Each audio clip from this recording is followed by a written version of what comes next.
तो मैं पंचनद के जल से प्रभु के आत्मलिंग का अभिषेक करने का इच्छुक था, किंतु मेरे यहाँ स्थित होने के कारण वो संभव नहीं।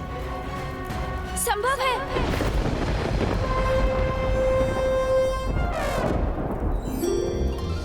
क्या संभव है गौरी पुत्र? मैं संभव करूंगा।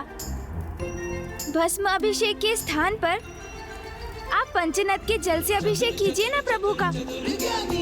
मैं करूंगा आपकी सहायता लंकेश। किंतु अपनी पूजा में मैं आपकी सहायता स्वीकार कर आपका उपकार क्यों लूं? इसमें कैसा उपकार लंकेश? आप भी तो मुझे प्रभु महादेव के 19 अवतारों की कथाएं सुना रहे हैं, तो क्या मैं आपकी इच्छा पूर्ण नहीं कर सकता? उचित है गौरी पुत्र।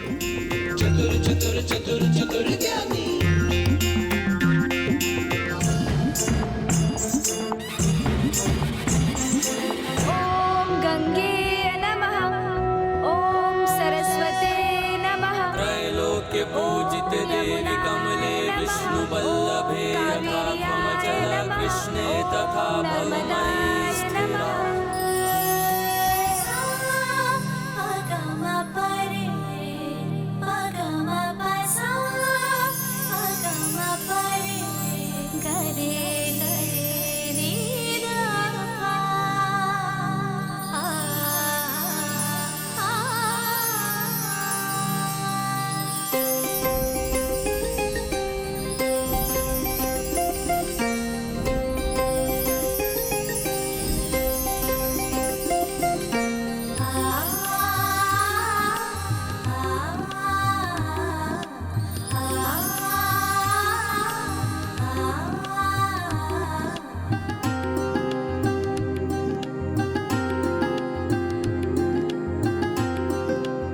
ये तो अति उत्तम है।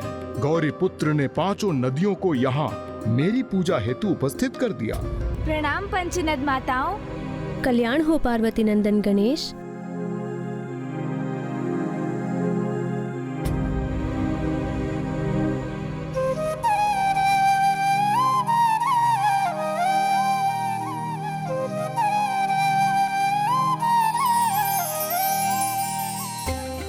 ये तो स्वयं प्रभु महादेव के आत्मलिंग है। इनकी पावन दिव्यता के समक्ष नतमस्तक है हम, क्योंकि स्वयं जगत पिता प्रभु महादेव का ही इसमें वास है। प्रणाम प्रभु।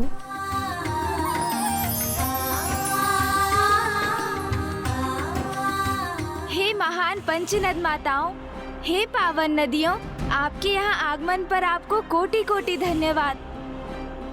माताओं, लंकेश रावण यहाँ मुझे प्रभु महादेव के अवतारों की कथा सुनाते हुए प्रभु के आत्मलिंग की पूजा संपन्न करने जा रहे हैं, और शीघ्र जब वो आपके अर्थात पंचनद जल से प्रभु के अभिषेक के साथ अपनी पूजा समाप्त करेंगे, तो उनके मुख से ऋषि दुर्वासा अवतार की कथा सुनने का सौभाग्य प्राप्त होगा। ऋषि दुर्वासा? इसलिए प्रभु के आत्मलिंग का पंचनद अभिषेक करने में हमारी सहायता कीजिए।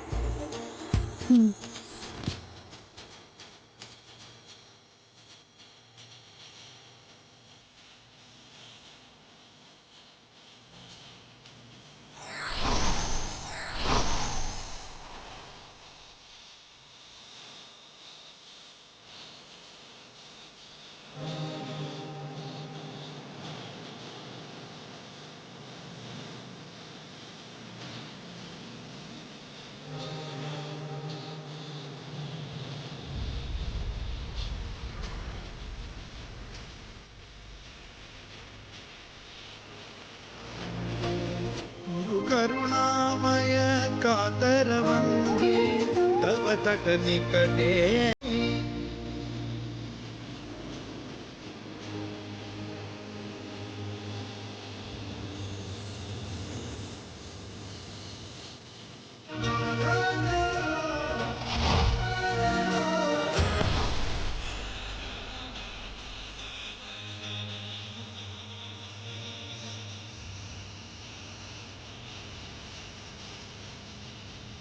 मेरे अनुरोध को सुनकर इस शुभ कार्य हेतु अपना जल प्रवाहित करने के लिए आपको अनेकों धन्यवाद माताओं।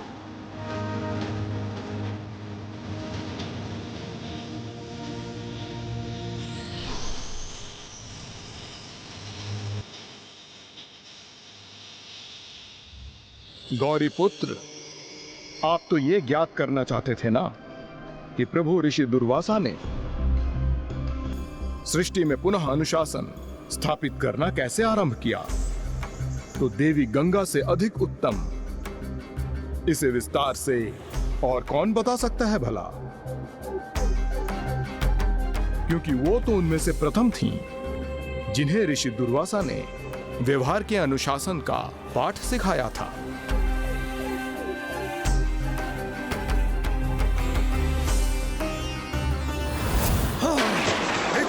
दुस्साहस बालिका, स्नान करते ऋषि का उपवास करने का दंड तुम्हें अवश्य भोगना होगा। क्या ये सत्य है माता? क्या ऐसा कुछ घटित हुआ था?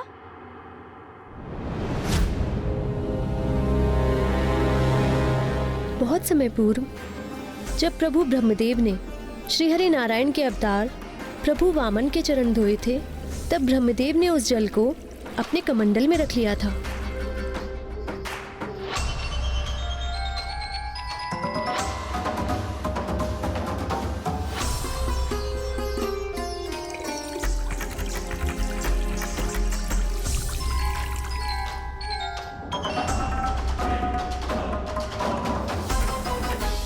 उसी पवित्र जल में ब्रह्मदेव के कमंडल के ही भीतर मैंने एक बालिका के रूप में जन्म लिया था।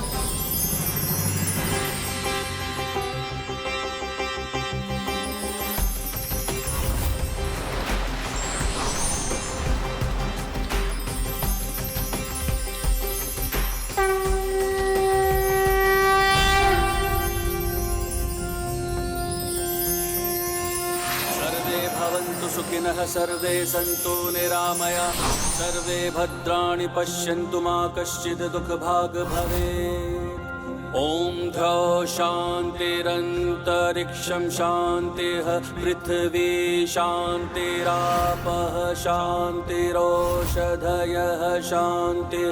ॐ शान्ति। प्रणाम प्रभु। कल्याण हो देवी गंगा। फिर उसी नन्ही बालिका के रूप में प्रभु ब्रह्मदेव ने अपनी पुत्री के समान ब्रह्मलोक में ही मेरा पालन पोषण किया। किंतु एक दिवस जब मैं क्रीड़ा करते करते एक तितली का पीछा कर रही थी, तो ब्रह्मलोक के सरोवर के तट पर पहुंच गई, जहां ऋषि दुर्वासा स्नान कर रहे थे।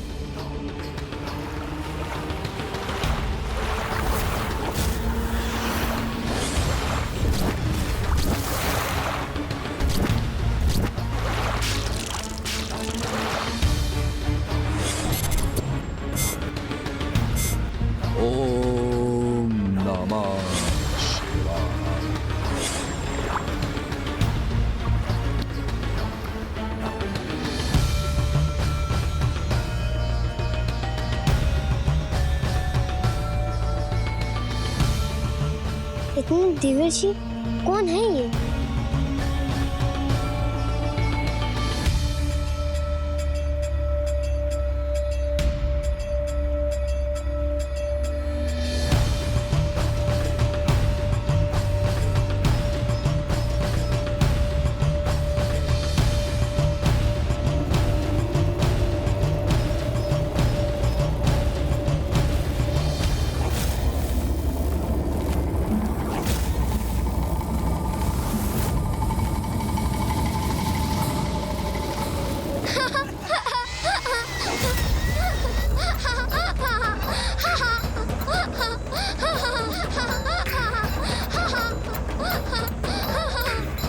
किसके हंसने का स्वर है?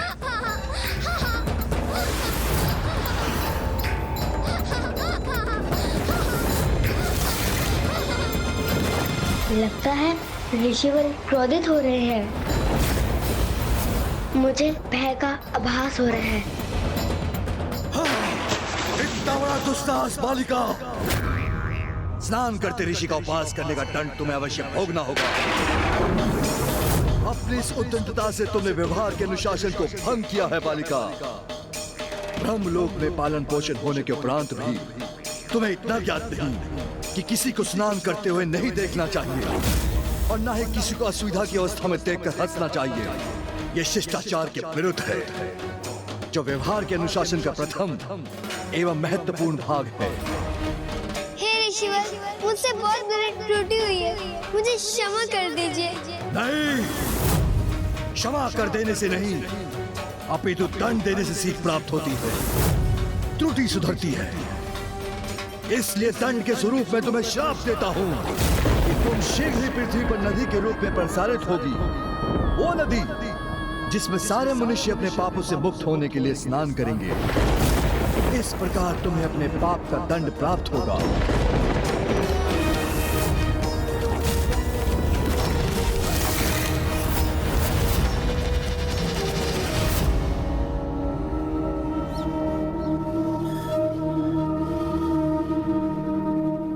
इस घटना के परिणाम स्वरूप मुझे दंडित कर महान ऋषि दुर्वासा ने सभी जगतवासियों के व्यवहार को अनुशासित करना आरंभ किया और ये उदाहरण भी प्रस्तुत किया कि भले ही स्वयं ब्रह्मदेव की पुत्री हो अथवा कोई निर्धन ग्रामीण मनुष्य, सभी के द्वारा शिष्टाचार और धर्मनिष्ठ आचरण करना अनिवार्य है, जिससे कि वे अपने व्यवहार को उचित अनुशासन की परिधि में रख सकें।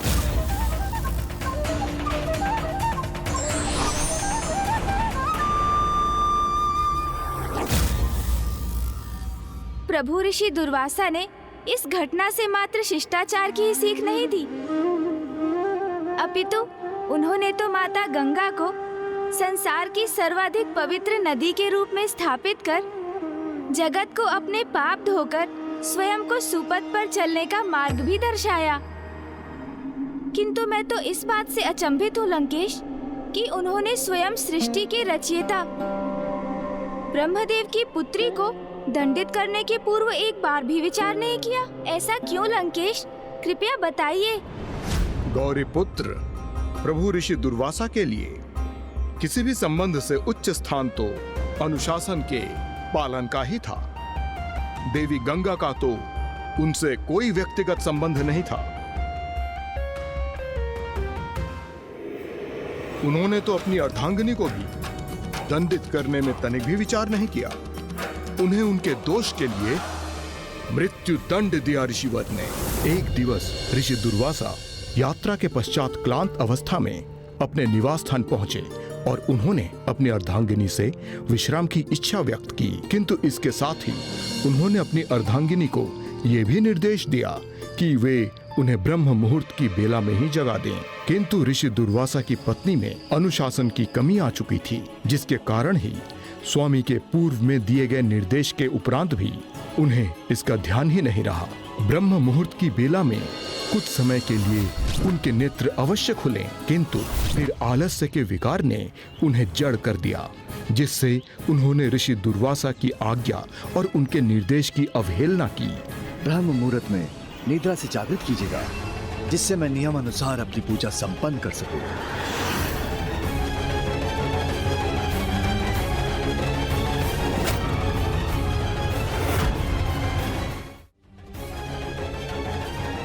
स्वामी को निद्रा से जागृत करने में विलंब हो गया मुझे, और अब मैं इन्हें निद्रा से उठाऊंगी तो ज्ञात नहीं ये क्रोध के आवेश में आके मुझे क्या दंड दे दे।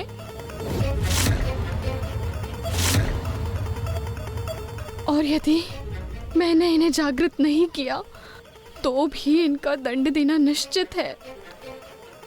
ये कैसी दुविधा उत्पन्न हो गई है मेरे लिए।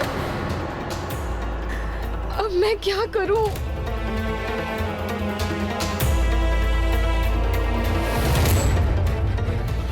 परिणाम कुछ भी हो, मुझे स्वामी को उनकी निद्रा से जागृत करने का अपना कर्तव्य तो निभाना ही होगा।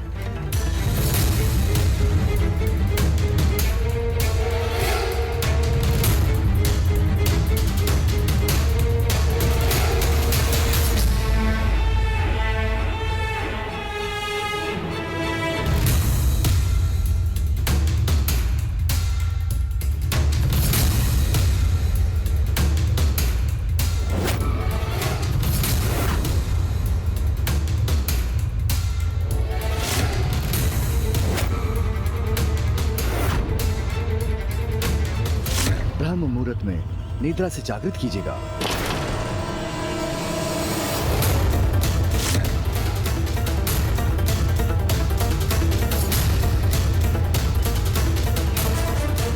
स्वामी,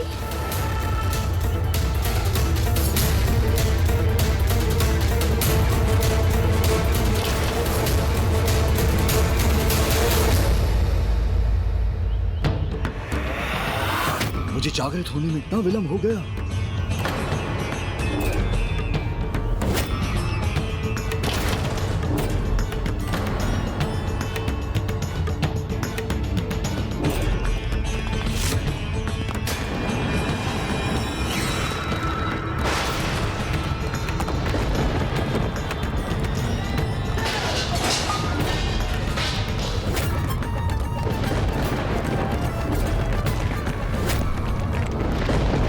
स्वामी क्रोधित होंगे, इसकी आशंका तो थी मुझे, किंतु उनका ऐसा अपार क्रोध जागृत होगा, इसकी कल्पना नहीं की थी मैंने।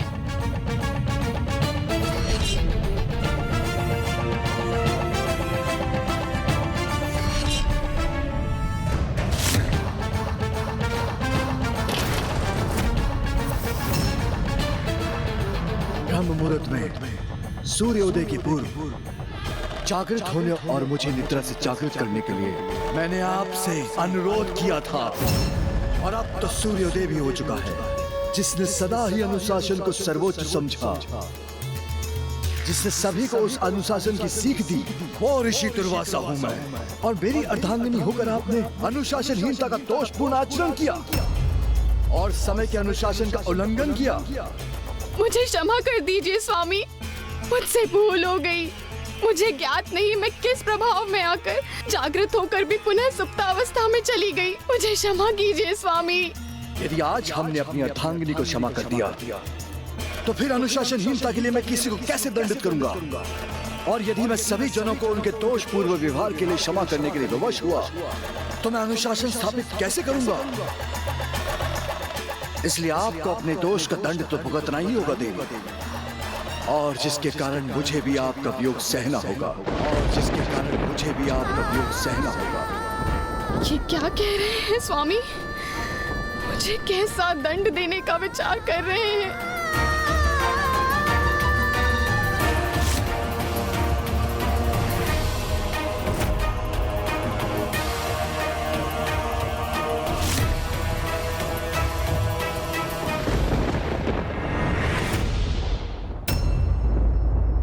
समय का पालन ना कर आपने जिस अनुशासनहीनता का परिचय दिया है, उसके दंड स्वरूप मैं आपको इसी क्षण भस्म होने का शाप देता हूँ। स्वामी, ऐसा ना करें, मुझे क्षमा कर दीजिए। मेरी इतनी छोटी सी भूल के लिए मुझे इतना बड़ा दंड ना दीजिए। क्षमा कीजिए स्वामी।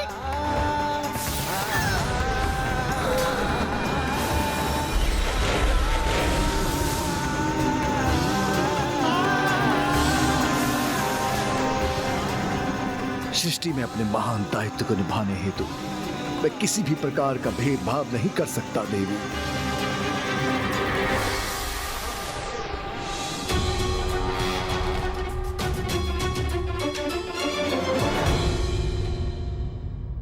प्रभु ऋषि दुर्वासा का तो ऐसा ही स्वभाव था कि किसी को भी ज्ञात नहीं था कि वो क्रोध के प्रभाव में किसे क्या दंड दे दें।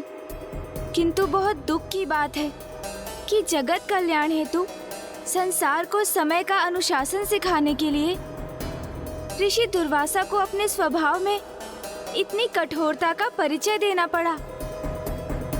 आपको तो ज्ञात है गौरी पुत्र, अपने लक्ष्य तक पहुंचने के लिए कोई सरल अथवा छोटा मार्ग नहीं होता। सभी को सफलता की ओर अपने प्रत्येक पग पर सीख प्राप्त करते हुए और संघर्ष के साथ ही आगे बढ़ना होता है। फिर भले ही लक्ष्य प्राप्त करने हेतु कुछ भी क्यों न सहन करना हो। लंकेश, क्या प्रभु ऋषि दुर्वासा भी अपनी अर्धांगिनी के वियोग के अतिरिक्त किसी और कष्ट को भी सहने पर विवश हुए थे? हाँ गौरी पुत्र, ऋषि दुर्वासा के ससुर को जब अपनी ही पुत्री के भस्म हो जाने के बारे में ज्ञात हुआ, तो ऋषि दुर्वासा के लिए उनके क्रोध का कोप और कटु वचन अनायास ही फूट पड़े।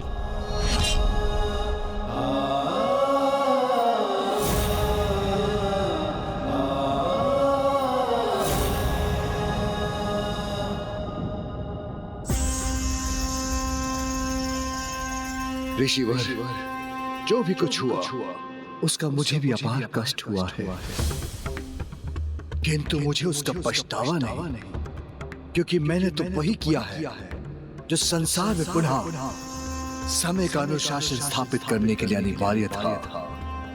ऐसा कर मैंने संसार के समक्ष ये उदाहरण प्रस्तुत किया है कि अनुशासनहीनता के कितने गंभीर परिणाम होते हैं, किंतु आपकी पुत्री और मेरी अर्धांगिनी का त्याग व्यर्थ नहीं होगा। मैं यहाँ भस्म हुई अपनी निष्ठावान अर्धांगिनी को वरदान देता हूँ कि वो कदली फल में परिवर्तित होंगी।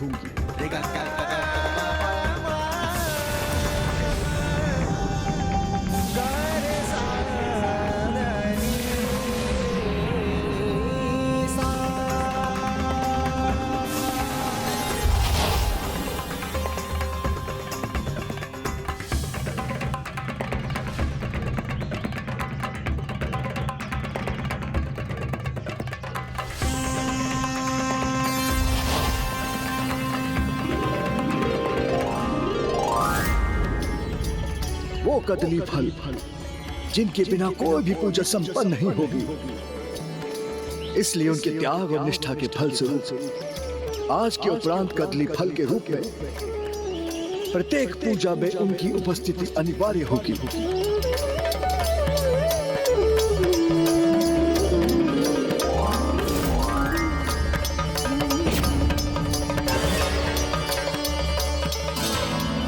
इस प्रकार ऋषि दुर्वासा ने समस्त संसार को ये बताया कि दिव्य पुरुषों के क्रोध में भी कोई ना कोई जगत कल्याण अवश्य ही छिपा रहता है,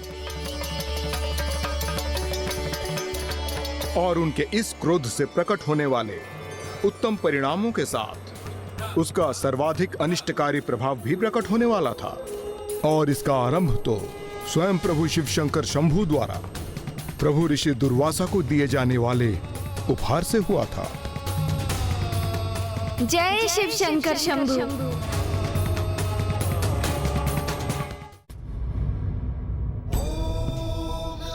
प्रणाम महादेव।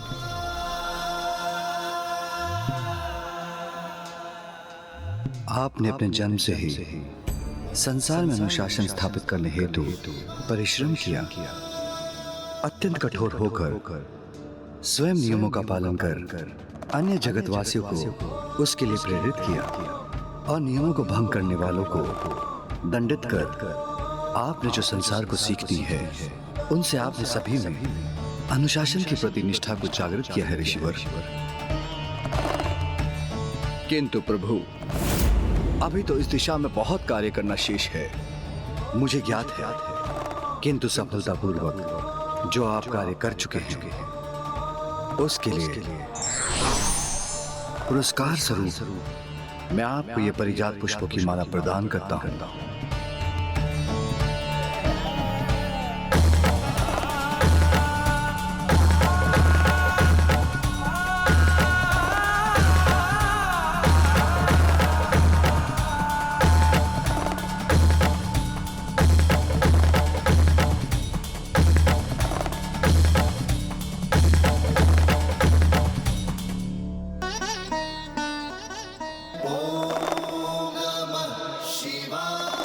मुझे ये महान उपहार प्रदान करने के लिए आपको कोटि कोटि धन्यवाद प्रभु। ओम नमः शिवाय। किंतु प्रभु, इस पुष्प माला का मेरे कार्य में क्या लाभ? इस माला के पुष्प श्री हरि नारायण को प्रिय होने के साथ साथ साक्षात देवी लक्ष्मी स्वरूप हैं, इसलिए माला जिसके साथ रहेगी उसके ऐश्वर्य में कभी कोई अभाव नहीं होगा, और वो उस माला के प्रभाव से सदा विजय प्राप्त करेगा। जब भी आपको कोई ऐसा सुपात्र दिखाई दे जो उसके योग्य हो, आप ये माला उसे प्रदान कीजिएगा। अवश्य प्रभु।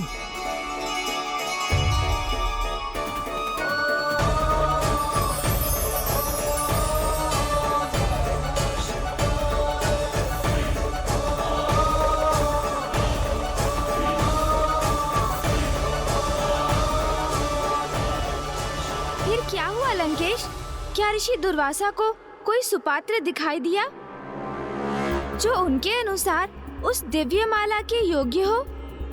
हाँ गौरी पुत्र, किंतु प्रभु ऋषि दुर्वासा को जिसकी योग्यता पर विश्वास हुआ, उसने स्वयं को अयोग्य प्रमाणित कर उनके इस विश्वास को खंडित कर दिया।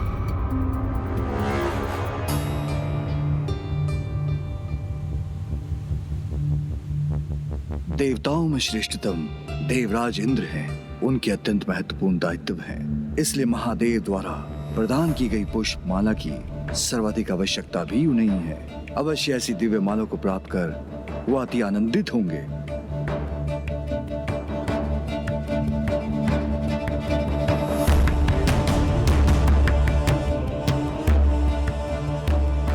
ये कैसी अवस्था है स्वर्ग की? यहाँ के द्वारपाल ही अनुशासन से परे अपने दायित्व निभाने के स्थान पर सुप्तावस्था में है।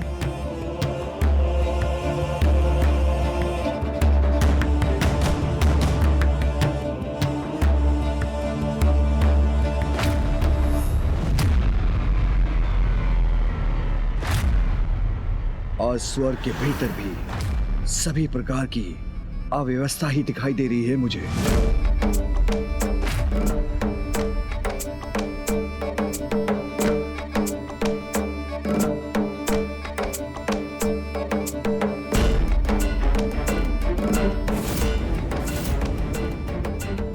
इंद्रदेव की राजसभा तो पूर्ण रूप से रिक्त है। यहां तो कोई भी देवता नहीं, किंतु समय के अनुसार तो यहां सभी देवताओं को उपस्थित होना चाहिए और देव सभा में जगत कल्याण हेतु गंभीर विमर्श होना चाहिए, किंतु यहां ऐसा कुछ नहीं हो रहा है।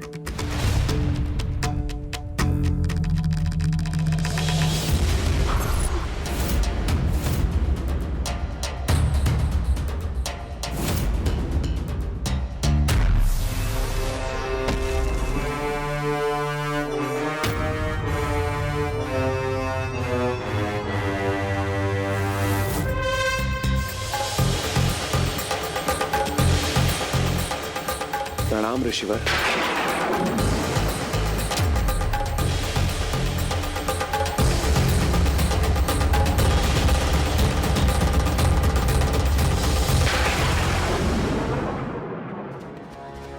स्वर्ग लोक की अवस्था देख ऋषि दुर्वासा तो पूर्व से ही कुपित थे, और फिर ऐसे में अकस्मात ही देवराज इंद्र से उनकी भेंट हो जाना अब एक ऐसी स्थिति का निर्माण करने जा रहा था जो कदाचित देवताओं के लिए एक महासंकट का कारण बनने वाला था। सदा अनुशासन का पालन एवं धारण करने वाले ऋषि दुर्वासा अब कैसे देवताओं के जीवन को सदा सदा के लिए अंधकार में डालने वाले थे, यही अब संसार देखने वाला था गौरीपुत्र।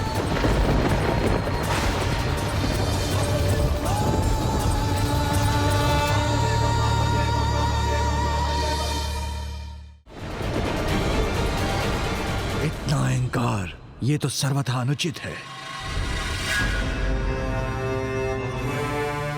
ऋषिवर, स्वर्ग में आगमन हेतु आपको अनेकों धन्यवाद, किंतु मुझे इस समय प्रस्थान करना होगा।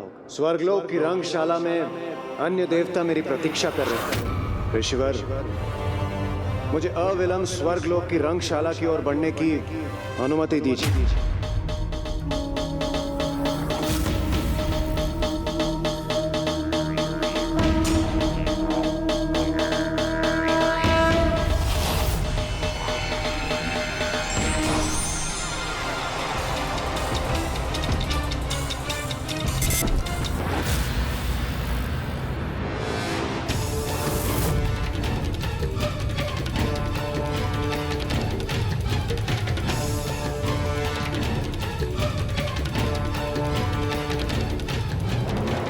अनुशासन और अपने कर्तव्य को भूलकर नृत्य कीड़ा में ही मग्न है।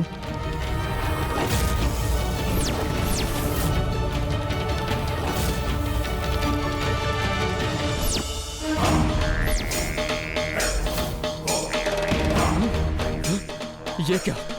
हमारे इतने प्रयासों के उपरांत भी हम हवन कुंड में अग्नि प्रज्वलित क्यों नहीं कर पा रहे हैं? ऋषि मुनि तपस्या कर अग्निदेव का आह्वान कर रहे हैं और अग्निदेव उनके आह्वान को अनसुना कर रहे हैं, तो फिर सृष्टि में यज्ञ आदि कैसे संपन्न होंगे?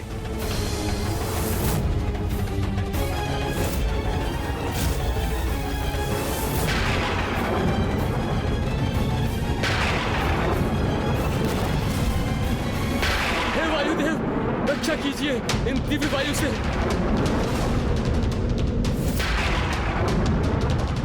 वायुदेव भी अपने समस्त दायित्व भूलकर यहीं स्थित है।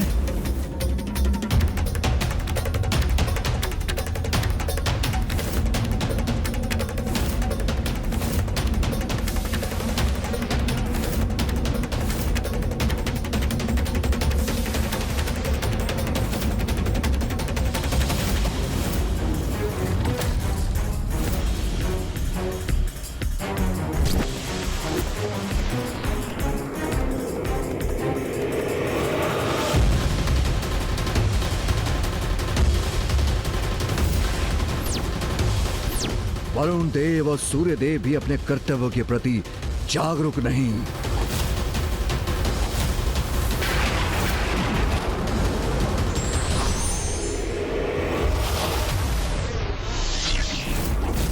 ऋषिवर, किस विचार में डूबे हैं आप?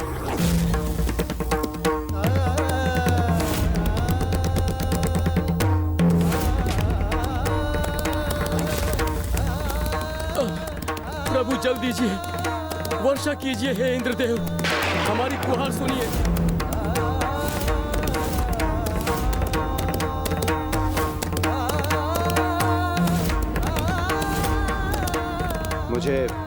मुझे आज्ञा दे ऋषिवर। स्वर्गलोक की रंगशाला में अन्य देवता मेरे आगमन की प्रतीक्षा कर रहे हैं। मुझे आज्ञा दें। रावत,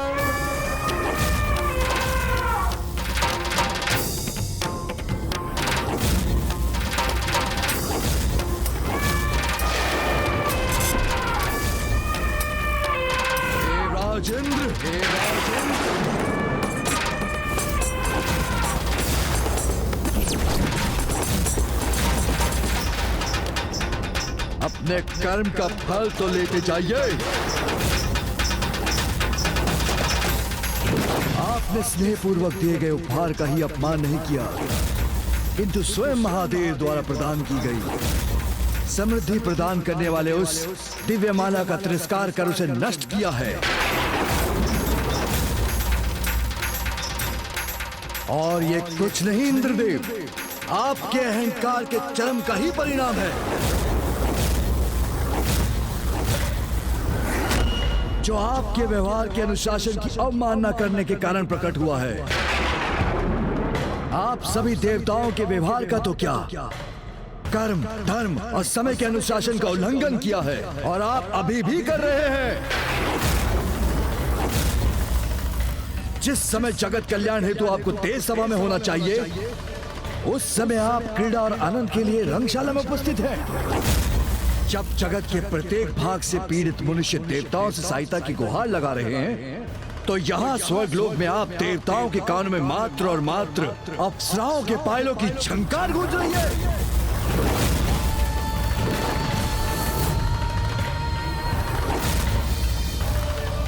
कदाचित मुझसे ही आपकी योग्यता पहचानने में भूल हो गई है। आप और आपके देवताओं को दिव्य माला का उपहार नहीं, अपितु दंड प्राप्त होना चाहिए। दंड प्राप्त होना चाहिए।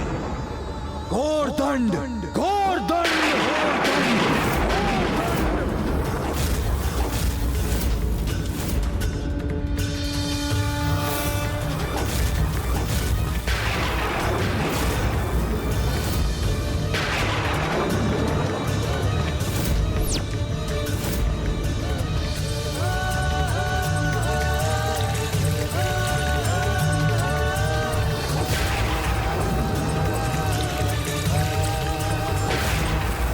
सभी देवताओं को शाप देता हूं कि आप और आपके समस्त देवता और ये स्वर्गलोक इसी समय श्रीहीन हो जाएंगे।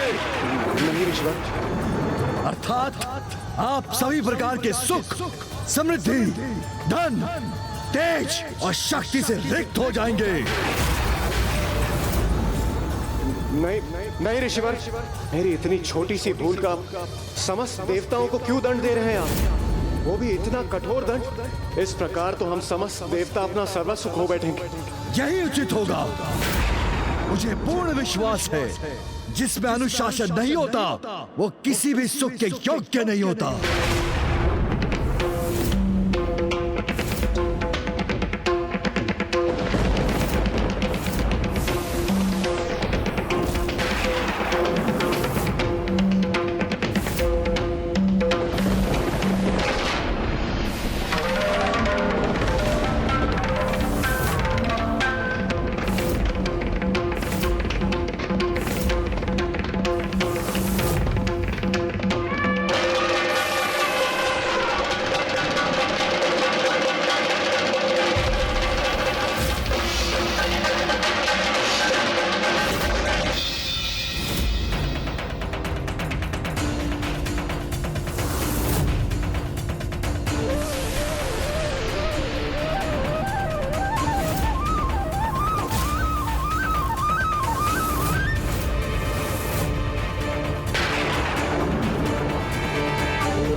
ये क्या हो रहा है हमारे साथ? अकस्मात हमारे वस्त्रों के रत्न आभूषण क्यों लोप होने लगे हैं?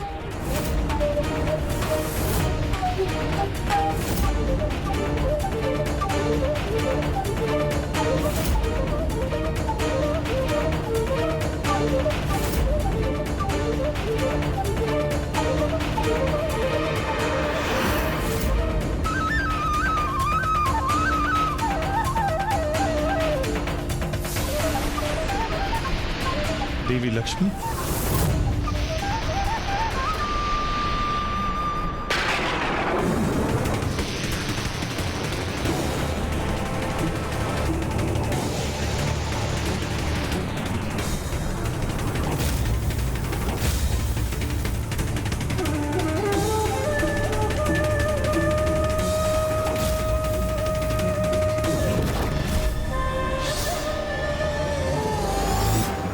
देवता श्रीहीन होकर असहाय और दयनीय अवस्था में आ गए।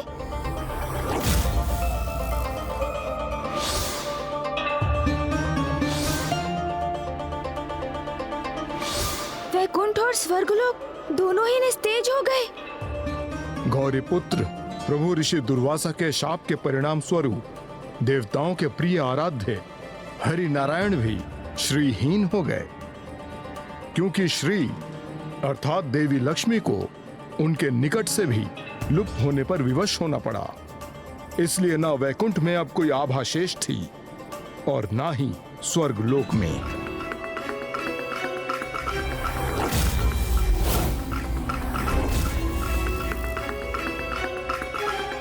आक्रमण करो, पराजित कर दो निर्बल देवताओं को।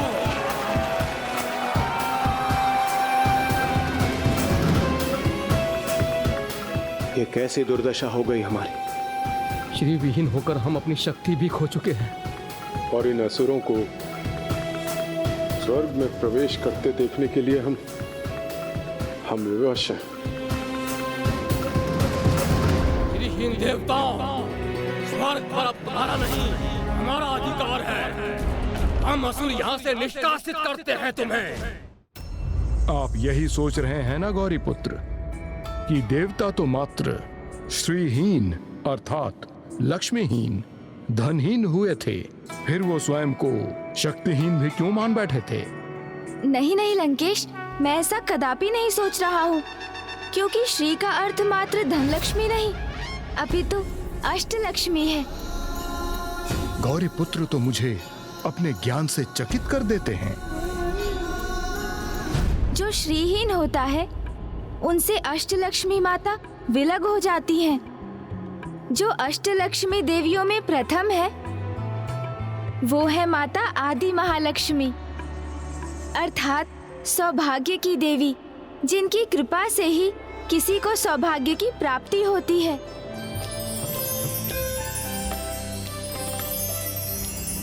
सुनत वंदित सुंदरी माधवी चंद्र सहोदरी है ममाए, मुनिगण वंदित मोक्ष प्रदायनि मंजुल भाषिणि वेदनुते पंकज वासिनी देव सुपूजित सद्गुण वर्षिणि शांतियुते जय जय हे मधुसूदन कामिनी आदि लक्ष्मी परिपालय मां। अष्टलक्ष्मी माताओं में द्वितीय है माता धान्य लक्ष्मी।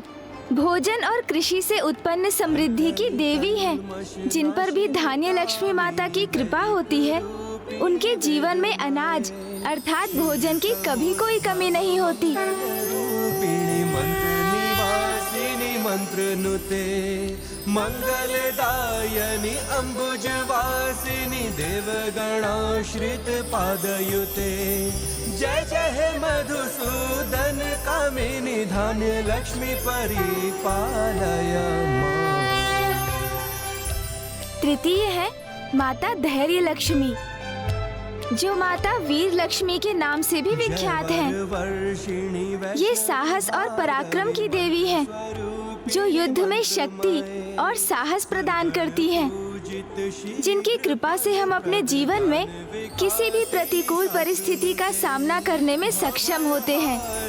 पाप विमोचिनी साधु जनाश्रित पादयुते जय जय हे मधुसूदन कामिनी धैर्य लक्ष्मी परिपालय मां। चतुर्थ है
माताओं में अष्टम है माता धन लक्ष्मी जिनकी कृपा से ही धन और समृद्धि प्राप्त होती है।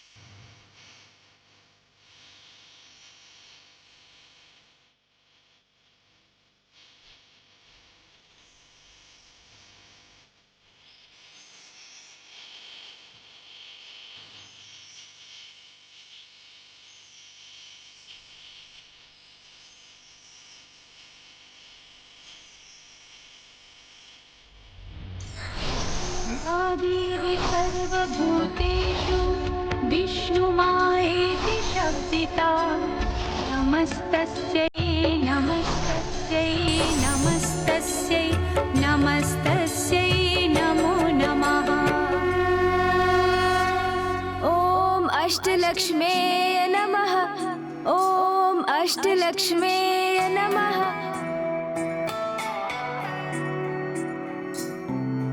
इसीलिए श्रीहीन हुए देवता माता अष्टलक्ष्मी का आशीष खोकर सौभाग्य, धान्य, धैर्य, ऐश्वर्य, संतान, विजय, विद्या और धन सभी से वंचित हो गए, जिसके परिणाम स्वरूप वो ना तो असुरों के समक्ष ही टिक सके और ना ही उन्हें स्वयं पर विश्वास रहा। और फिर असहाय और निराश होकर देवता पहुंच गए अपने प्रिय प्रभु के समक्ष, किंतु उन्हें यह कहाँ ज्ञात था कि वहां भी उन्हें कोई सहायता प्राप्त नहीं हो सकेगी।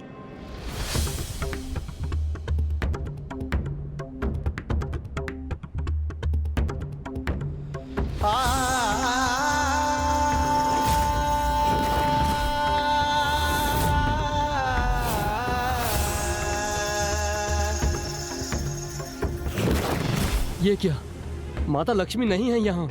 माता लक्ष्मी से रिक्त वैकुंठ भी आभाविहीन हो गया।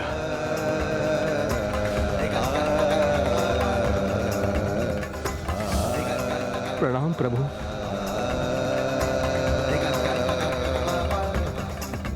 हाँ देवगण, मुझे ज्ञात है कि आप सभी श्रीहीन हुए हैं और उसी कारणवश देवी लक्ष्मी मुझसे विलग हुई। वैकुंठ अपना तेज, अपनी दिव्यता खोने पर विवश हो गया। यदि आप सभी मेरे समक्ष यहाँ मुझसे सहायता की आशा लेकर आए हैं, तो मैं आपको स्पष्ट कर दूं कि मैं आपकी सहायता करने में असमर्थ हूं।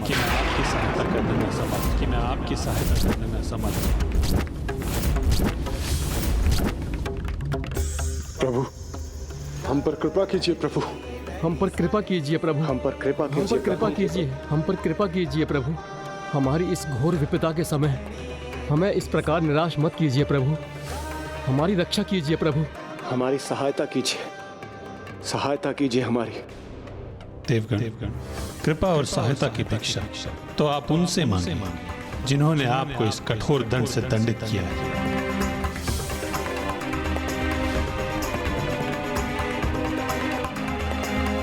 प्रभु, वो प्रयत्न हम कर चुके हैं।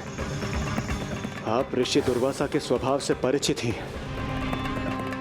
हाँ प्रभु, ऋषि दुर्वासा अपने क्रोध के अतिरेक में किसी की भी विनती को अनसुना कर देते। हमारी ये दुर्दशा उसी का प्रमाण है प्रभु। मेरे एक छोटे से अपराध का इतना बड़ा दंड दे दिया उन्होंने। ये सत्य है कि ऋषि दुर्वासा कभी कभी अपने क्रोध के आवेग में अत्यधिक कठोर हो जाते, किंतु आप सभी को अपनी अनुशासनहीनता का परिणाम समझने हेतु श्रीहीन तो होना ही था।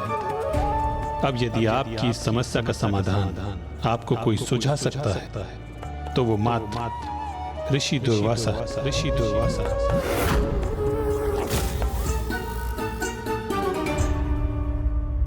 लंकेश, तो क्या देवता पुनः ऋषि दुर्वासा के समक्ष जाने का साहस जुटा सके?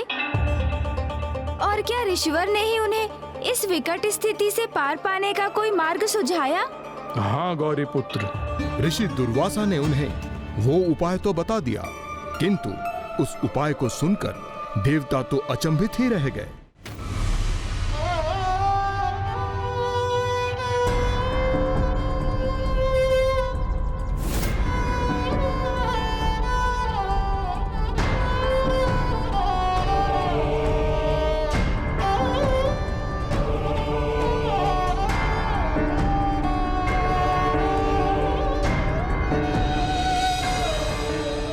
अपने पूर्व की भूलों के लिए हमें ऋषिवर से क्षमा याचना कर उनसे हमें विपदा से बाहर आने का उपाय सुझाने के लिए अनुरोध करना चाहिए।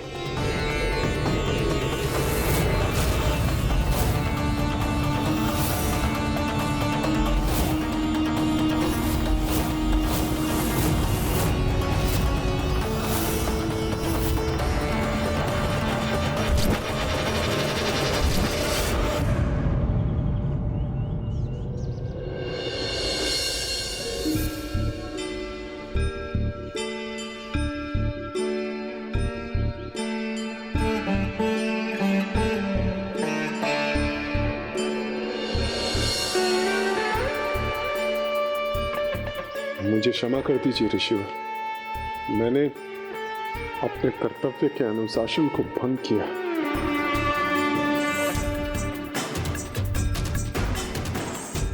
मुझसे भी बहुत बड़ी भूल हुई है ऋषिवर। मैं अपने कर्म के अनुशासन से भटक गया था। कृपा कर मुझे क्षमा कीजिए। हम सभी अनुशासन के पथ से पृथक हो गए थे ऋषिवर, मुझे क्षमा कर दीजिए ऋषिवर।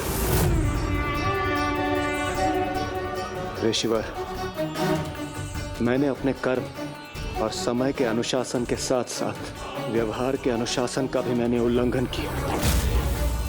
मुझे क्षमा कर दीजिए ऋषिवर, क्षमा कर दीजिए मुझे। हमारी समस्त भूलों के लिए, हमारी अनुशासनहीनता के लिए हमें क्षमा करने की कृपा कीजिए ऋषिवर, कृपा कीजिए।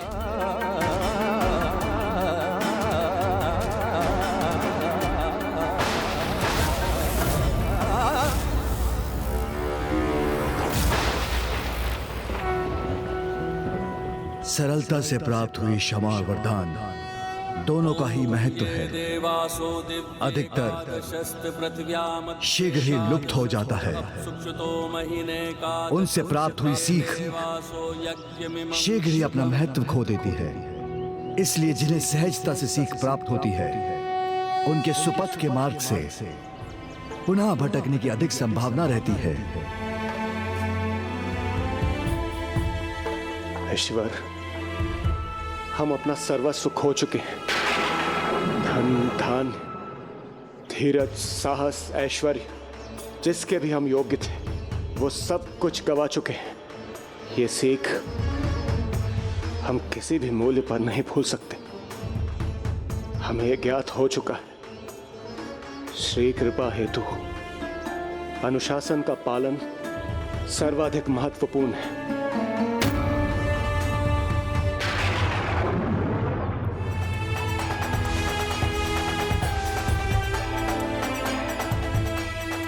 आप सभी अब ये तो अवश्य समझ गए होंगे, अनुशासनहीन होने का परिणाम श्रीहीन होना, जिसमें तनिक भी विलंब नहीं होता। किंतु अभी भी अनुशासन का पाठ सीखने हेतु आप सभी को अभी और श्रम करना होगा। जिस प्रकार अपने विचारों का मंथन कर आपको अपनी भूल का आभास हुआ है, उसी प्रकार अपनी श्रीहीन अवस्था से मुक्ति पाने के लिए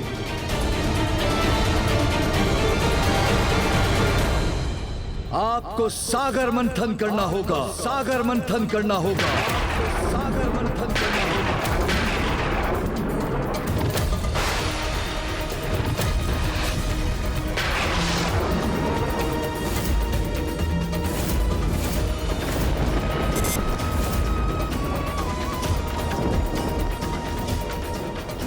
सागर मंथन, वो भी अपनी शक्तिहीन अवस्था में, हम कैसे संभव करेंगे ऋषिवर? तो इस प्रकार देवताओं की अनुशासनहीनता उनके श्रीहीन होने का कारण बनी, जिसके परिणाम स्वरूप सागर मंथन की स्थिति उत्पन्न हुई। किंतु वो भी देवताओं की इस विकट समस्या का सरल समाधान नहीं था। हाँ गौरी पुत्र, सागर मंथन सरल कदापि नहीं था। श्रीहीन हुए देवताओं में अकेले ही उसे संपन्न करने का सामर्थ्य नहीं था। तो फिर उनके परम हितैषी श्री हरि नारायण ने सुझाव दिया कि इस कार्य में उन्हें असुरों की सहायता प्राप्त करनी चाहिए। किंतु असुर अपने चीर विरोधी देवताओं की सहायता भला क्यों करने वाले थे? ये प्रश्न तो देवताओं के भी मन में उठे थे गौरी पुत्र, किंतु ये भी स्पष्ट था कि इस कार्य में उनका असुरों से सहायता लेना अनिवार्य था। इसीलिए देवताओं ने श्री हरि नारायण की चतुराई से प्रेरित होकर सागर मंथन से जो भी निधियां प्राप्त होने वाली थी, उन्हें असुरों के साथ बांटने का वचन देकर असुरों के साथ संधि कर ली। तो क्या असुरों ने देवताओं का ये प्रस्ताव स्वीकार कर लिया लंकेश?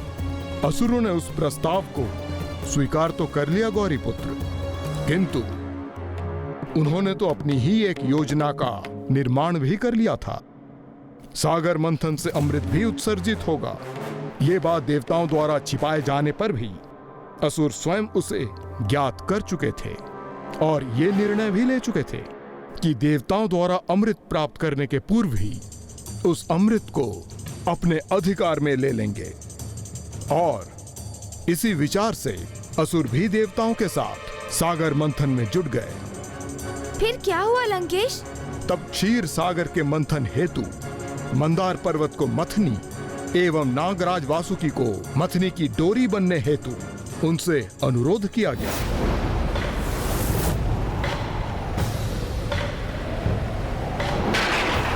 फिर आरंभ हुआ उस अकल्पनीय अद्भुत घटना अर्थात महान सागर मंथन का, जिसमें देवता और असुर सम्मिलित रूप से भागी बने। असुराज बलि की, असुराज बलि की, असुराज बलि की।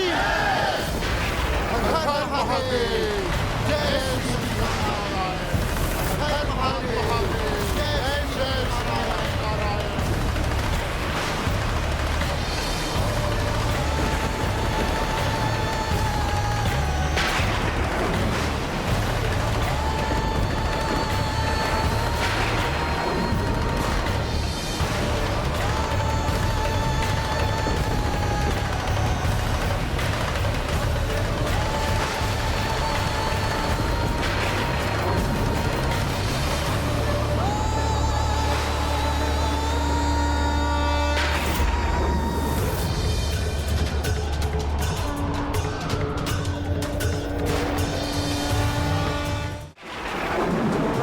इसीलिए असंतुलित हो रहे हैं क्योंकि हम उन्हें स्थिर आधार प्रदान नहीं कर सके। इसका विचार तो पूर्व करना चाहिए था तुम देवताओं को। व्यर्थ में ही श्रम कराया हम असुरों से।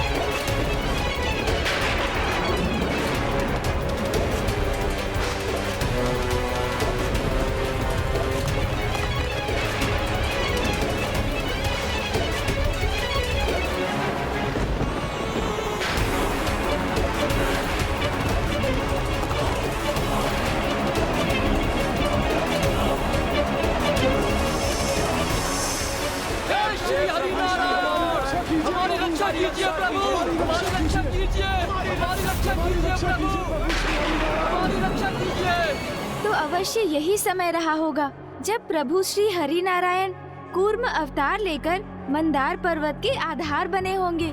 देवताओं ने तो यदि मेरे प्रभु शिव शंकर शंभु से सहायता की विनती की होती तो वो वहां पहुंचकर अपने हाथों से ही मंदार पर्वत की मथनी बनाकर स्वयं ही संपूर्ण सागर का मंथन कर देते।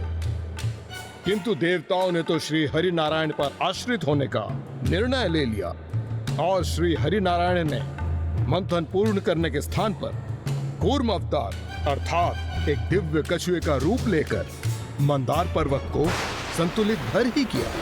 हमारी रक्षा कीजिए प्रभु, हमारी रक्षा कीजिए प्रभु, हमारी रक्षा कीजिए, हमारी रक्षा कीजिए प्रभु, हमारी रक्षा कीजिए प्रभु, हमारी रक्षा कीजिए, हमारी रक्षा कीजिए प्रभु श्री नारायण।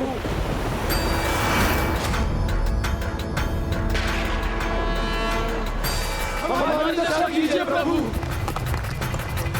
हमारी रक्षा कीजिए प्रभु।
प्रणाम प्रणाम प्रभु, प्रणाम प्रभु।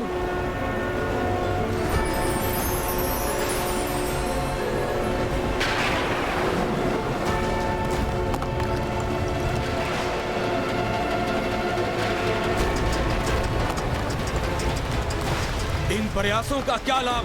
देखो देवताओं, पर्वत तुम्हारी ओर झुकने जा रहा है। ये पर्वत तो हमारी ओर झुक रहा है। हमारी रक्षा कीजिए प्रभु, हमारी रक्षा कीजिए।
जय प्रभु श्री हरि नारायण की जय, श्री हरि नारायण की जय, हरि नारायण की, प्रभु श्री अवतार की जय, प्रभु श्री कुर्मा अवतार की जय।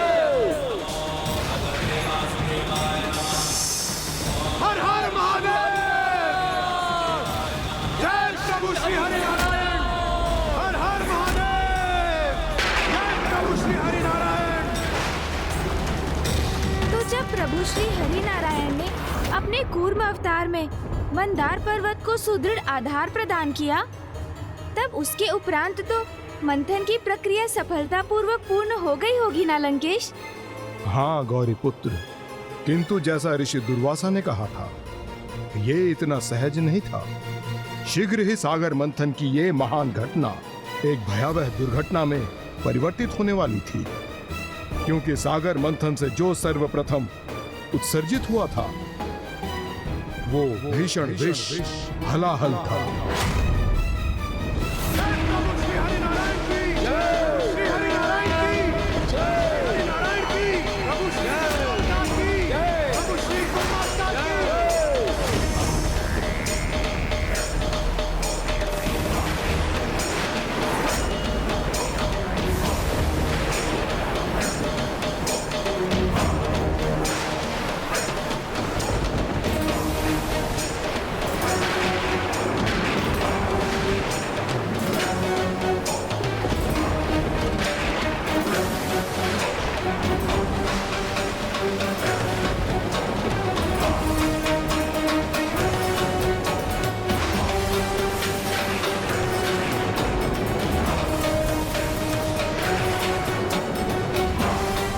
जैसे कोई विशैला श्याम मेघ सर्वत्र छा रहा हो, जो हमें अपने भीतर नीलने के लिए प्रकट हुआ हो।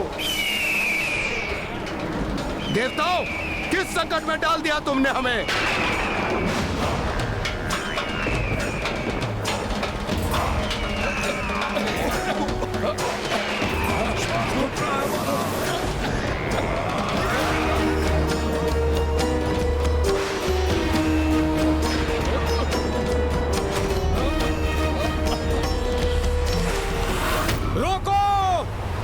इस मंथन को। ये तो ज्ञात हो हमें कि ये क्या है जो नागराज वासुकी के विष से भी अधिक विशाला है। हलाहल विष है ये, सर्वाधिक विनाशकारी।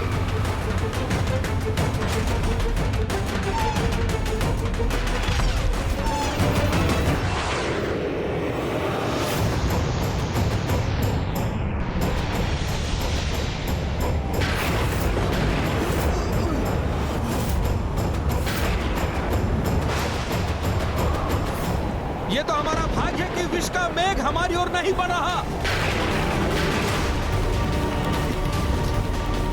किंतु जिस तीव्र गति से यह उत्पन्न हो रहा है, समस्त सृष्टि को अपने भीतर समाहित कर लेगा। कुछ नहीं बचेगा, कुछ नहीं, सर्वनाश हो जाएगा।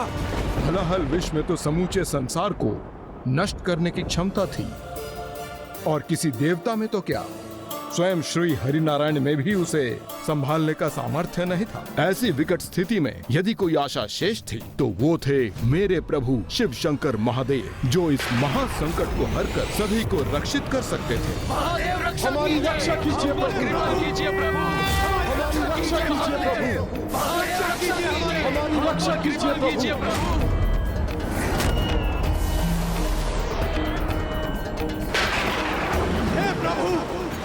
हमारी रक्षा कीजिए प्रभु, रक्षा कीजिए हमारी रक्षा कीजिए प्रभु। हे प्रभु हमारी रक्षा कीजिए।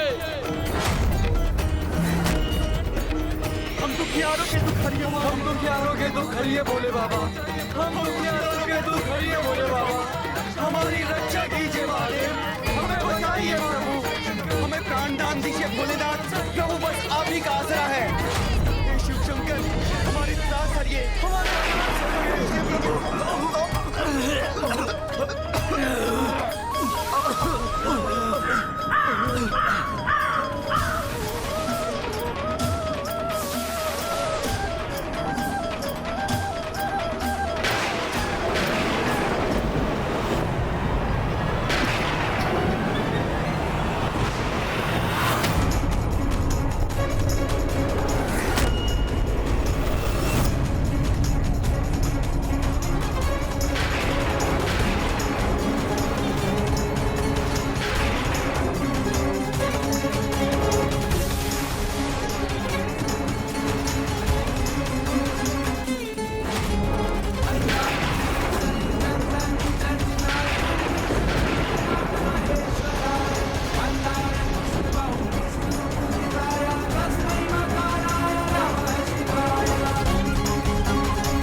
इतने विषैले विष का पान करने से क्या माँ ने पिताश्री को नहीं रोका लंकेश? उन्होंने प्रभु को रोकने का प्रयास तो अवश्य किया गौरी पुत्र, किंतु जब मेरे प्रभु ने उनके पतिव्रत और सदा सुहागन होने का विश्वास दिलाया तो फिर उन्होंने प्रभु के मार्ग को बाधित नहीं किया, और फिर अगले ही पल जगत कल्याण हेतु प्रभु शिव शंकर शंभु ने उस हलाहल विष को ग्रहण करना आरंभ कर दिया।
कदाचित ये एक अत्यंत ही दिव्य और परमार्थ से जुड़ी घटना थी, प्रभु महादेव द्वारा हलाहल विष का पान कर लेना। किंतु जब माँ को अपने सुहागन होने और अपने पतिव्रत धर्म पर पूर्ण विश्वास था, तो उन्होंने पिताश्री को हलाहल विष का पान करने से अचानक क्यों रोक दिया लंकेश?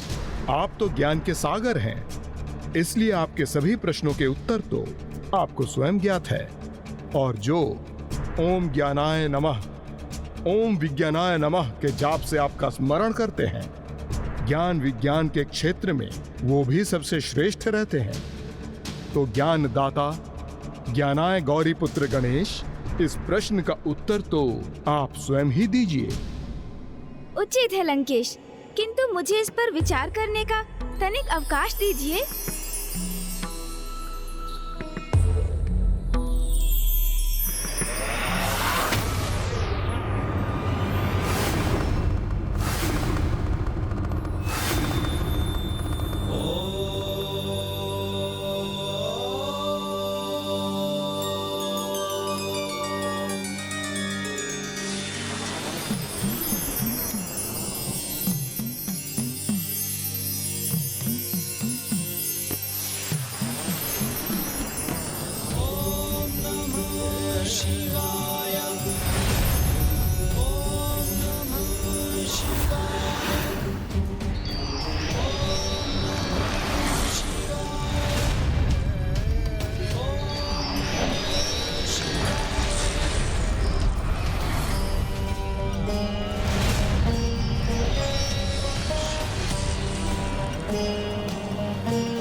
समस्त सृष्टि प्रभु महादेव के भीतर ही समाहित है। जो हमें उनके बाहर दिखाई देता है, वो सब वास्तव में उनके अंतर में ही स्थित है। इसलिए माँ ने पिताश्री के कंठ के नीचे हाथ रखकर जिस हलाहल विष का उन्होंने पान किया था, उसे वहीं रोक दिया।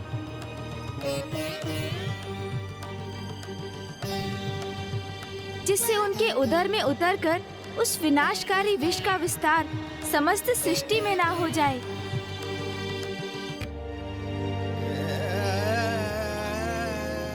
और इसलिए अपने कंठ में हलाहल विष को धारण करने वाले प्रभु महादेव नीलकंठ भी कहलाए। प्रभु महादेव नीलकंठ भी कहलाए।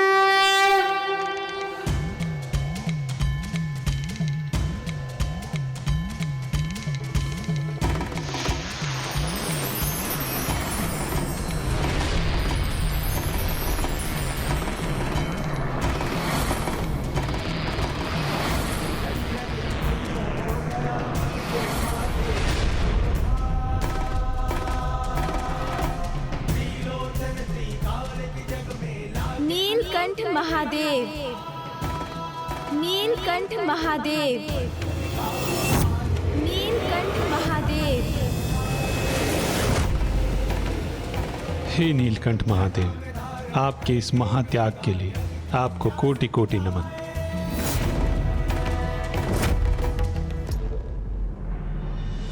हे प्रभु महादेव, हे कृपा निधान, आपने हलाहल विष रूपी महाविनाशक संकट को स्वयं पर लेकर इस जगत की रक्षा की है।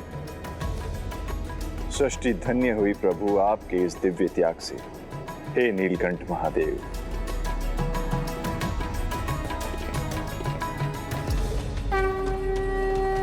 प्रभु नीलकंठ महादेव।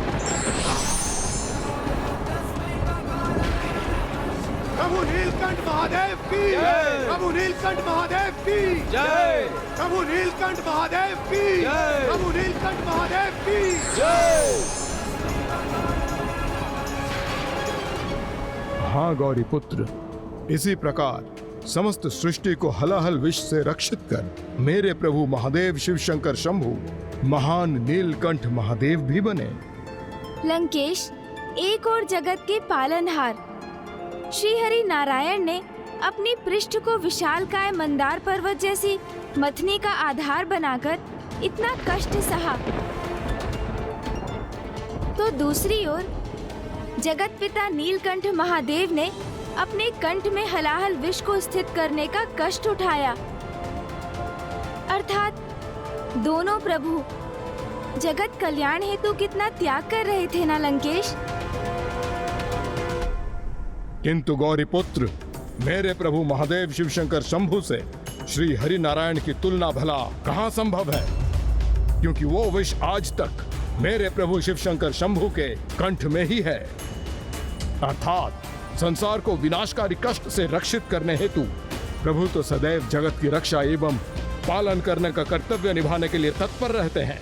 यही तो स्वयं ईश्वर का अनुशासन है, उनका दायित्व है। फिर वो ईश्वर ब्रह्मदेव, नारायण अथवा महेश्वर ही क्यों ना हो, किंतु लंकेश अन्य सभी अवतारों के समान अपने नीलकंठ स्वरूप से भी महादेव ने जगत को एक अत्यंत महत्वपूर्ण सीख प्रदान की कि कभी कभी नकारात्मक विनाशक शक्तियों को प्रभावहीन करने का एकमात्र उपाय है कि जहां वो स्थित है उन्हें वहीं सीमित करना, जिससे वो विस्तार ही ना कर सके। फिर वो अत्यंत विनाशक विष हलाहल ही क्यों ना हो। आपने सर्वथा उचित कहा गौरी पुत्र। किंतु लंकेश, पुनः सागर मंथन की कथा पर लौटकर मुझे आगे की कथा सुनाने की कृपा कीजिए। क्या उस मंथन के परिणाम स्वरूप अब माता लक्ष्मी सागर से उत्सर्जित हुई अथवा अमृत कलश? अमृत की प्रतीक्षा तो सुर और असुर दोनों को ही थी।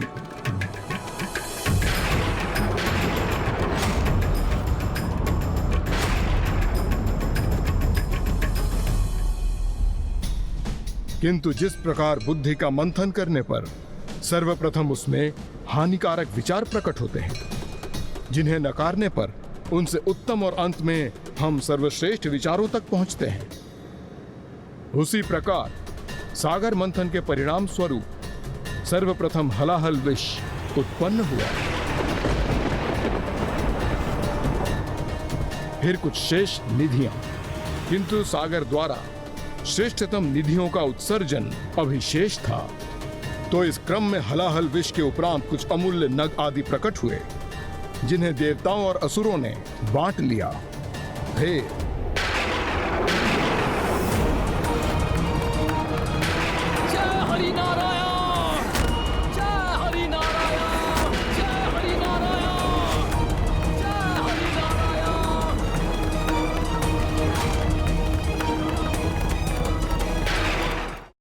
तब प्रकट हुई माता कामधेनु, वो दिव्य गौ माता जो समस्त इच्छाओं की पूर्ति करने में सक्षम है।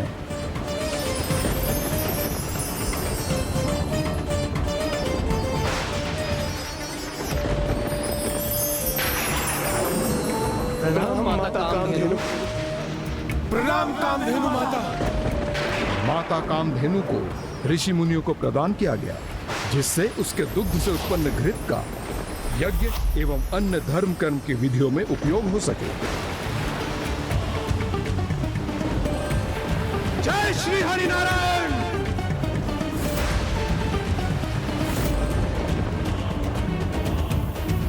उसके उपरांत सर्वाधिक मूल्यवान रत्न कौस्तुभ मणि का उत्सर्जन हुआ।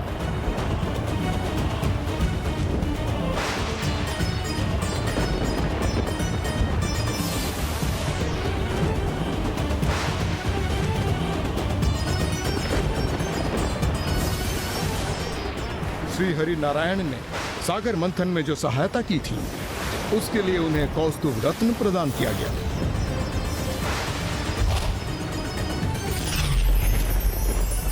और आपको तो ज्ञात ही है गौरी पुत्र, मेरे प्रभु शिवशंकर शंभु तो इन मूल्यवान निधियों से दूर ही रहते हैं।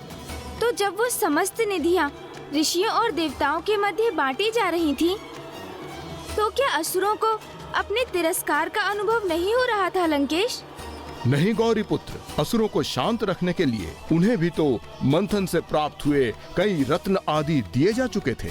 किंतु वो तो श्रेष्ठतम निधि की प्रतीक्षा में ही स्वयं को संयमित रखे हुए थे, और अब सागर ने जिसका उत्सर्जन किया उसने तत्काल असुरों का ध्यान अपनी ओर आकर्षित किया, और वो थी मदिरा धारण किए हुए देवी वारुणी।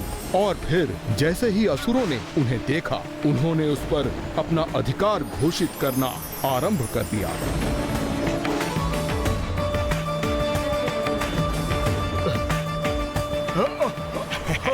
महाराज, ये सुंदरी तो हम असुरों को ही प्राप्त होनी चाहिए।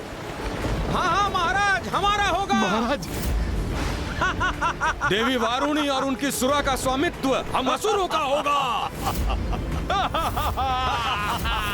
इस पर हमारा अधिकार होना चाहिए।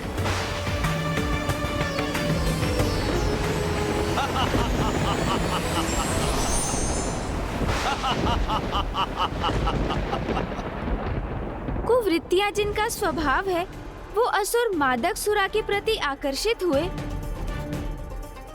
किंतु सुरापान तो पंच महापापों में से एक है, जो उसका पान करने वाले का जीवन ही नहीं, अपितु उस पर निर्भर उसके परिजनों के जीवन को भी नष्ट कर देती है।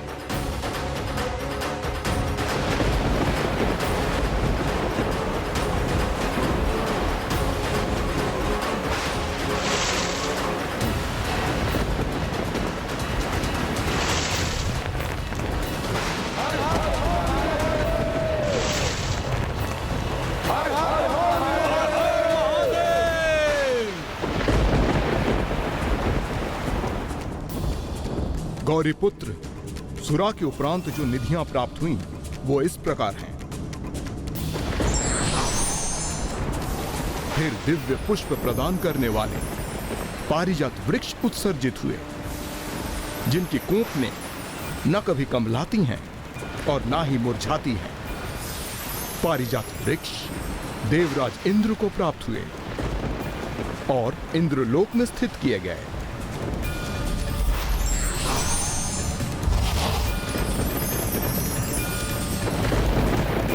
असुरराज बलि की जय! असुरराज बलि की! हर हर महादेव!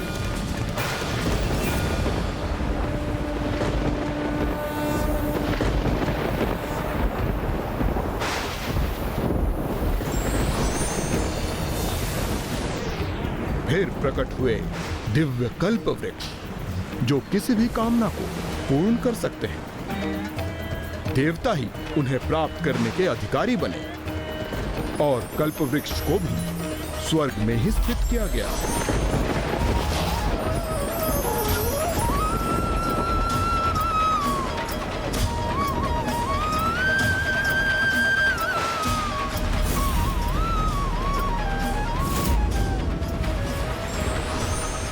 फिर देवराज इंद्र के वाहन महान गज ऐरावत उत्सर्जित हुए, जिन्हें प्रभु ऋषि दुर्वासा के शाप के उपरांत देवराज खो चुके थे।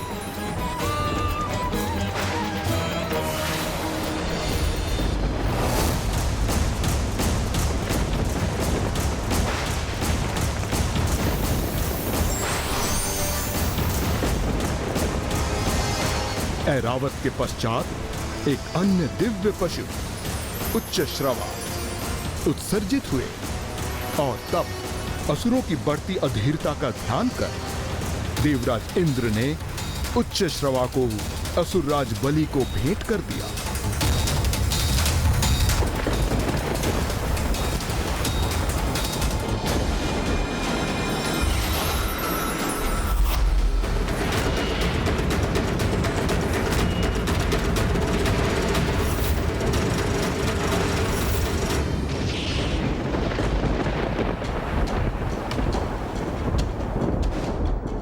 अर्थात देवराज इंद्र किसी भी प्रकार का पक्षपात नहीं करना चाहते थे।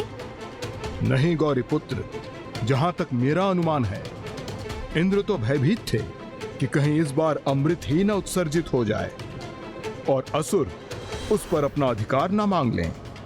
किंतु फिर सागर ने किसे प्रकट किया लंकेश?